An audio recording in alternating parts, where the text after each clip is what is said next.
الحمد لله رب العالمين والصلاة والسلام على أشرف الأنبياء والمرسلين نبينا محمد وعلى آله وصحبه أجمعين رب اشرح لي صدري ويسر لي أمري واحلل عقدة من لساني يفقه قولي.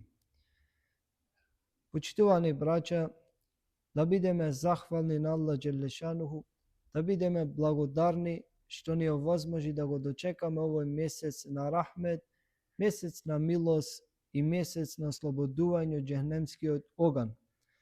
Многу луѓе кои беа минатата година помеѓу нас, оваа година не се премина на ахирет. Ова е рахмет од Аллах Джелешануху, е благодат од Аллах Джелешануху, што ни овозможи ние да го дочекаме овој месец на Рамазан. Асхабите на Аллаховиот пејгамбер Мухаммед саллаллаху алейхи ве селем однапред го молеа 6 месеци на Аллах Джелешануху да го дочекаат месецот Рамазан, а после Рамазанот го молеа 6 месеци Аллах Джелешануху да ги прима нивните дела, нивните ибадети и нивниот пост. Знае каква е вредноста на овој месец. Овој месец има посебна награда и не е како другите месеци. Во овој месец еден фарз е како 70 фарзови во друго време, еден суннет е како фарз. Секоја работа има специјална награда во овој месец. Во овој месец е објавен Куранот. Аллах Джелешануху рекол: شهر رمضان الذي أنزل فيه القرآن هدى للناس وبينات من الهدى والفرقان فمن شهد منكم الشهر فليصمه. Месецот Рамазан е месец во кој е објавен Куранот. Тој е патоказ за верниците, одделување на вистината од невистината, па кој ќе се најде во тој месец нека пости. Мухаммед саллаллаху алейхи ве селем рекол: кој ќе го пости месецот Рамазан со иман, верувајќи и надевајќи се на награда, Аллах Джелешануху ќе му ги прости минатите гревови. Во други хадис Мухаммед алейхи селам рекол: кога ќе настапи месецот Рамазан, се отвараат вратите на џеннет, а се затвараат вратите на џехенем и шејтаните се врзуваат во пранги и синџири. Значи овој месец не е како другите месеци.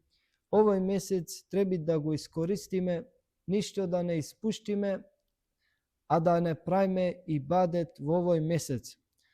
Се пренесува дека Алија радијаллаху анху првата ноќ од месецот Рамазан излегол низ улиците на Медина, видел светло од едно кандило во џамијата на Аллаховиот пејгамбер Мухаммед саллаллаху алейхи ве селем, се приближи и слушна учење на Куран. Кога влезе во џамија го затекна на Омер радијаллаху анху и му рече: о Омер, Аллах Джелешануху да ти го наполни твојот гроб со нур светлина, како што ти ја наполни ова Аллахова куќа во оваа темна ноќ со Аллаховото светло Куран. Почитувани браќа, вака го користеа времето асхабите, вака се понашаа во овој месец на рахмет, на милост, не го трошеа времето узалуд за џабе, без да го искористат во корисни плодови.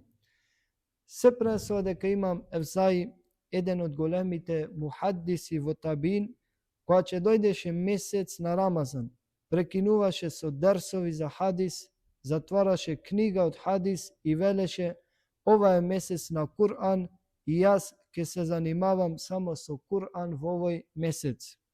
Имам Малик, кога ќе дојдеше месец на Рамазан, велеше: овој месец му се посветувам само на Куран. Имам Шафи рахимехуллах се пренесува дека 60 хатмиња правел во месецот Рамазан, едно дење, а едно ноќе. А имам Бухари 30 хатмиња Куран во месецот на Рамазан ги правел. Овие луѓе се пренесува дека овие први генерации во месец на Рамазан спиеле само од акшам до јаци до таравија намаз. Вака овие први генерации му се посветува на ибадет во овој месец на Рамазан. Вака го поминувале времето во овој месец, не сакале ништо да пропуштат, а да не бидат постојано во ибадет. И сите овие што го правеле хатме на Кур'ан, се пренесува дека го правеле во нафиле намаз.